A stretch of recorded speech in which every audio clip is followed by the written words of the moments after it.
Dalam pementasan kreativitas seni, puluhan anak-anak PAUD Wara Kertanugraha menampilkan berbagai aktivitas seni dan budaya. Mulai dari tari pendek, tari kopala, tari jangger, baca puisi, hingga fashion show. Meski berlatih dalam waktu relatif singkat, anak-anak PAUD yang rata-rata berumur 4 hingga 5 tahun, tanpa canggung mereka mampu tampil apik dan menarik di depan para orang tua, guru, dan ratusan masyarakat memadati Wantilan di Sabaha. Ketua Yayasan Wara Kertanugraha, Made Ngastawa mengatakan, pementasan kreativitas seni juga dirangkaikan dengan pelepasan 40 anak-anak PAUD Wara Kertanugraha. Pementasan seni ini untuk mewujudkan insan-insan yang terampil dan mandiri, sesuai dengan visi misi yaitu sakti, sehat, aktif, kreatif, tangguh, serta inovatif dalam memajukan PAUD Wara Kertanugraha. Pada anak, kami bertujuan untuk menumbuh kembangkan bagaimana budaya masyarakat kita di bidang seni dan budaya, sehingga kami di sini melestarikan, termasuk dalam perayaan Nyepi itu di sini diadakan perayaan Ogogoh di mana anak-anak kecil itu sudah menonton segala sesuatu ini, mereka bisa meniru-niru, sehingga kami membangkitkan semangatnya itu dalam memupuk karya seni termasuk melestarikan kebudayaan itu. Sementara itu, pendiri Yayasan Wara Kertanugraha, Ketut Kerta mengatakan, sangat berterima kasih atas dukungan dan kepercayaan diberikan masyarakat selama ini, sehingga PAUD Wara Kertanugraha tetap bisa eksis dan berkembang. Tujuan Yayasan Wara Kertanugraha membuat PAUD sejak 3 tahun lalu adalah bentuk mengabdikan diri di bidang pendidikan.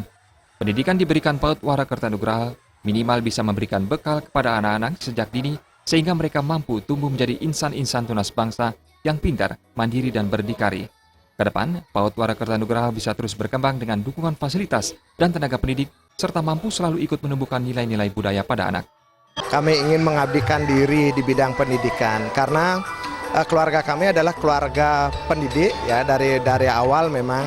Nah kemudian apa yang dapat kami berikan astungkara nanti insya Allah kami bisa memberikan minimal bekal kepada generasi muda. Karena apa? Karena pendidikan itu memang diharapkan oleh Bapak Menteri Pak Baswedan itu bagaimana kita bisa mendidik dari awal. Maka PAUD inilah salah satu kesempatan bagi kami untuk mengabdikan diri. Kepala Seksi Bidang PAUD UPT Disdipora Kecamatan Mengwi, Made Atmaja memberikan apresiasi kegiatan dilaksanakan PAUD Wara Kertanugraha, apalagi melibatkan masyarakat umum. Ini tentu menjadi dukungan positif masyarakat bagi perkembangan PAUD Wara Kertanugraha ke depan. Sementara itu, Sekdes Desa Baha mengucapkan terima kasih kepada Yayasan dan guru PAUD Wara Kertanugraha karena telah membantu Desa Baha dalam memajukan bidang pendidikan. Pementasan seni juga dirangkaikan HUT ketiga PAUD Wara Kertanugraha, serta penyerahan hadiah kepada anak-anak berprestasi dalam lomba mewarnai dan lomba memasukkan bola ke dalam keranjang antara PAUD di tingkat kecamatan dan Kabupaten Badung diselenggarakan baru-baru ini. Supariana dan Alit Setiawan, Bali TV.